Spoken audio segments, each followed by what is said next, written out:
Alright, so what's going on, everybody? Welcome back to the channel, man. It's your boy, and we are back in the 6.3 beta.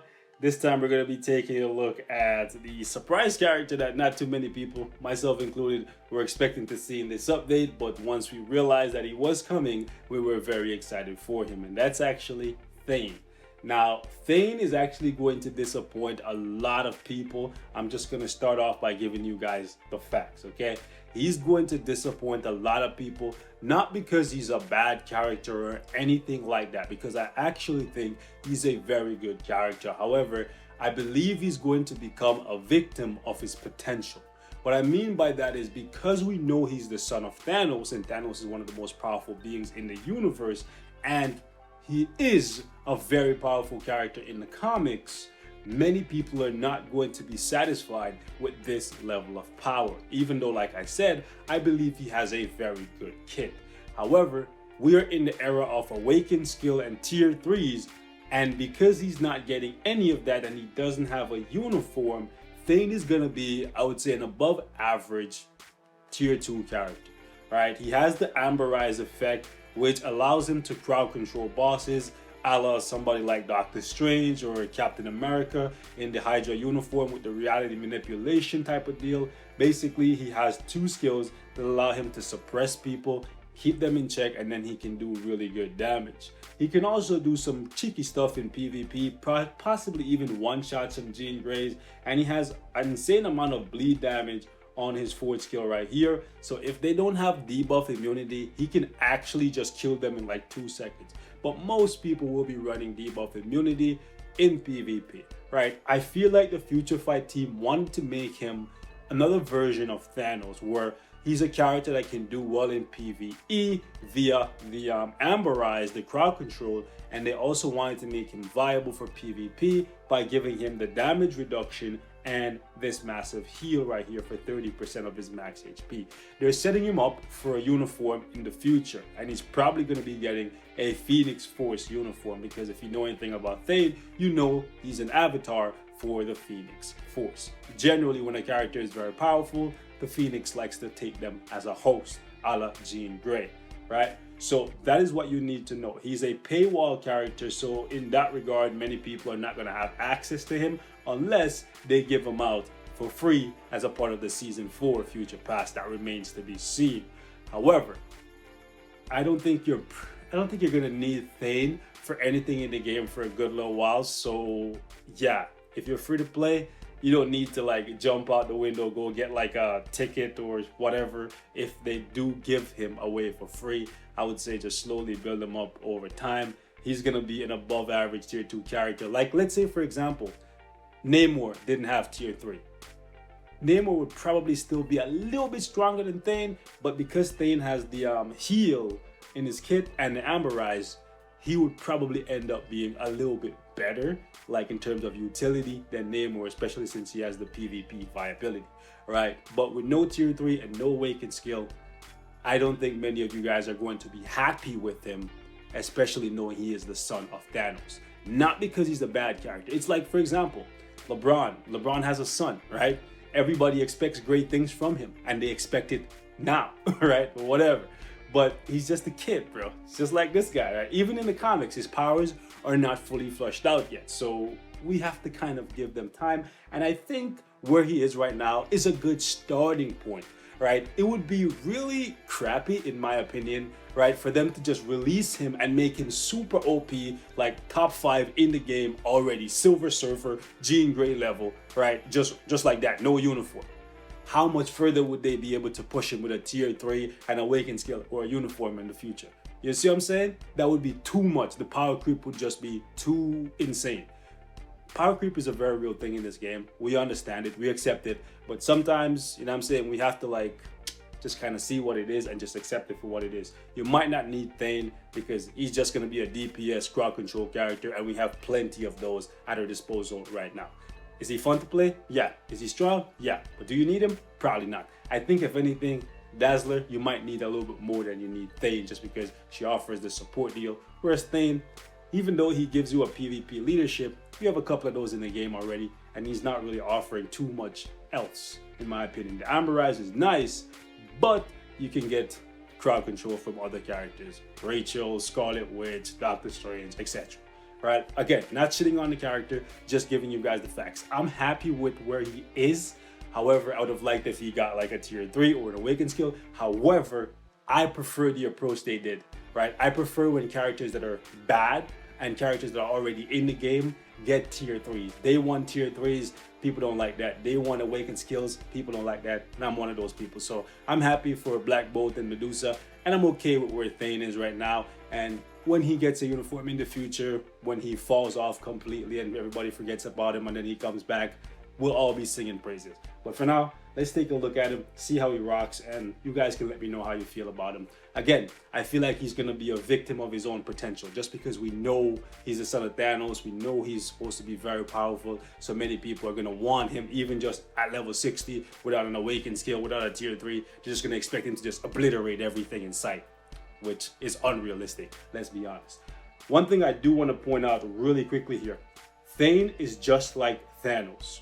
Okay, just like Thanos, where he's a physical character, he's based off his physical attack. So when you're giving him Urus and stuff, right? I gave him some Odin's Blessings here just because I'm not in an alliance. That's level 30, right? And my stats on this account is not that good, so I gave him a bunch of Odin's Blessings just to max out the essential stats. The attack speed got maxed out by proxy, but I just wanted to max out the ignore defense and the cooldown. But essentially, when you're building him, you want to give him Urus for physical attack, right? Even though over here he's based on energy damage, so his physical attacks get converted into energy damage. So this means you should not ideally be using Thane against Proxima. You should ideally be using him against somebody like Ebony Maw, or for example, what we're gonna do today, Call Obsidian. Okay, just the same bosses that you would use Thanos against in his endgame uniform is the same bosses you would put Thane against, because the conversion is just the same. So let's just go here, boom, boom, boom. So just like this, like all his skills, they're energy based, but he's still a physical character. So just like Daddy, that's how Thane rocks. Okay, so let's jump into a little bit of content here. I'll show you guys how he plays. But honestly, if you're on a budget and you could only buy one character from this update, and let's say they give none away for free, okay? Again, I think they should give one in the future pass. I would definitely support it every update if they give away 30 bios to allow free-to-play characters, well, free-to-play players to unlock the character for free every month. I would definitely buy the future pass every month just to support a scheme like that. Anyways, let's rock with this team right here. I was testing it out. We're gonna give him, because he's inhuman, right? We're gonna give him Black Bolt's leadership, and because he has one skill that has fire damage, we're gonna give him Ghost Panther. Just keep that in mind. We could give him Medusa in place of Ghost Panther, but Ghost Panther is gonna offer a little bit more because on his passive, he offers the same 45% damage increase to supervillains plus 50% fire damage. Okay? So let's jump in, let's rock this stage 40 so you can see how he rocks. Now, he does have defense down on his third skill, so you could try to use him with Voodoo, but it's only one skill and it only stacks up to 50%. For me, I just go like that, open with the third skill, get the defense down, and then we go into the 4 and then into the 5, and then we just come right back into the 3, and then we go right into the 4, and then we go into the 5. Very, very easy to play him. I really like the cinematic on the cinematic on the 5. By the way, it's really, really good to use him with Black Bolt, because Black Bolt strikes quite often for him when he's attacking, and Black Bolt is gonna come out and he's gonna use his forward skill, which has the defense down. So that's gonna help Thane do more damage. So not only is Black Bolt the best leadership for him, he's also a really good support for him. So if you don't plan to buy the Black Bolt uniform and you plan to get Thane, you kind of have to buy the Black Bolt uniform. But the Black Bolt uniform is a major upgrade, so you definitely should. You're gonna notice the periods in the fight when Black Bolt strikes for him is when he does the most damage, especially when Black Bolt comes out when you're using the 4 skill, because the 4 skill does a good amount of damage. That's his highest damaging skill from what I can see. All right, so we're gonna do that, and we should get a nice little rotation here. I do like the Amberize. It looks really, really cool. One thing I want to say though is Future Fight team, when you guys do give him a uniform, please consider adding super armor to his kit, because he gets guard broken when Cull cleanses the Amberize. He gets guard broken, so super armor would be nice. I know you guys don't like to hear about new characters or premium characters getting uniform, but it's just the future, right?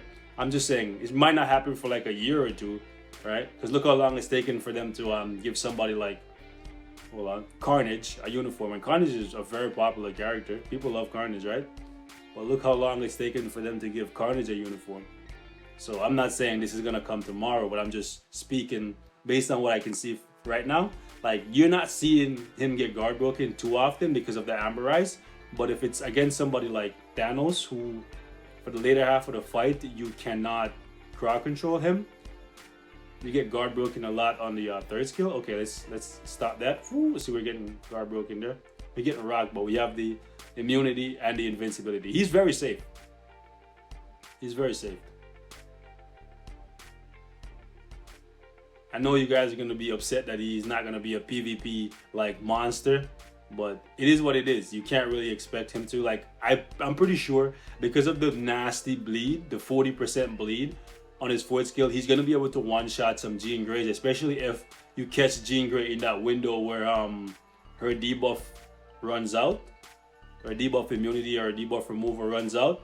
Thane is going to shred, just like how Wolverine shreds with his tier 3, or his I believe it's his fourth skill in the newest uniform. Like, Wolverine shreds with it. So yeah, it's the same thing for Thane. But if Jean Grey catches you while you're in like your fifth skill or like your third skill, you're just dead. You're actually just dead. The Amberize is nice though. You can see the Amberize makes him like pretty much brain dead easy to play, because you have two of your most used skills, two of your most powerful skills are just gonna Amberize him. So like the third will Amberize him. Okay, so hold on. He's cleansing the Amberize there, so we're not really doing too much damage. And he's just continuing to cleanse. But now we got him. Now we got him. Yeah, now we got him with the defense down. Yeah, we got you, sucker. We got you. Go to sleep. Nice and easy. Nice and easy. So yeah, overall, Thane, I think, is a very good character. Most people are going to say he's garbage because he's not like the best of the best of the best. But again, think about it, guys. Do you really want a character that is supposed to be very powerful? Yes. But to come in day one, level 60 or level 70, no tier 3, no awakened skill, to be like top 5 Silver Surfer, Jean Grey level. Like, when we do that, right? What happens when he gets a uniform? What happens when he gets a tier 3 or an awakening? He becomes the next Jean Grey, and we go from loving him to hating him, right? So I'd rather him just start off where he is right now, which is very good. Look how easy and casual that was for me to run through a stage 40 with no strikers, right? This is not a proper build on this APK. So once he comes to the live server, I'm sure I'll be able to run through stage 50 without strikers with him, which is pretty good if you ask me. Right? And I'm pretty sure we'll be able to do more things with him, like maybe giant boss rate and stuff. Because one thing you guys should keep in mind is, even though we were getting a lot of defense down from Black Bolt and from his third skill, for the most part, we were doing that off just raw damage alone, right? So he still should be good for stuff like Galactus and Master Mode, and maybe even ABX if you guys want to try him out there. It would have been nice though if they did give him a little bit more damage, a little bit more. But besides that, man, I'm okay with him. He's easy to play, fun to use. I'm happy he's here. I'm happy he's not too OP. But again, he might be a victim of his own potential, where even though he's good, people feel like he's just not good enough because he carries the name, right? Just saying. It's sad. He's gonna forever be living in his dad's shadow until he gets a uniform. But it's just what it is, man. It's just what it is. So you guys let me know what you think of Thane here. Just a small look at him. We are gonna do some PvP with him at some point. Probably not on the APK, right? But we could if you guys want to. But like I said, man, this 4-star passive was his, like right here. By the way, one of you guys messaged me saying, yo, it's a 5-second duration, a 10-second cooldown. That means with 50% cooldown, you can keep it up all the time. That's not how it works for passives, buddy. Passives and active skills, they don't work the same, okay? Active skills are affected by your cooldown duration. Passives are not. There is no way to reduce the cooldown time on your passives, right? That might be something they touch on in year 6 or year 7 of Future Fight. Instead of adding like another skill that you can use, they start adding stuff towards passives, like allowing you to level up the passive. I feel like that might be the next thing that we get. Now that we have awakened skills and tier 3 skills, right? They might actually go back and be like, okay, now then we're gonna add in equipment or materials that people use to level up their passives to make their passives either do more or reduce the cooldown times of them. Just saying. Right, because as of right now, the passive is one of the only things in the game that hasn't changed in almost 6 years. In terms of, we've gotten better and better passives, but they've all just remained at level 1. No character in the game has a passive that goes past level 1. There's nothing in the game that we can do to make your passive go up or reduce the cooldown time of your passive. So I feel like that might be the next big thing that they could do. Just saying, it's an idea. Future Fight team, make it happen. Just imagine. I know I'm going off topic here, but just imagine if Thanos you were able to level up this passive for Thanos, right? What would they do? Make the activation rate 100% or increase the heal to 50%? just imagine. They would definitely have to make it so it's some like insane amount of materials you would need, because like 100% activation rate on this, or like a 5-second cooldown, or 50%, no matter how you look at it, this passive would be even more busted than it currently is to go along with the rest of his kit. But anyways, man, I'm off topic. We're back on Thane. Very good character, fun to play, easy to use, but is he gonna live up to the expectations of the player base? We'll have to wait and see, man. I think he has PvP potential though, so I'm gonna try him out there at some point. Catch you guys. Peace.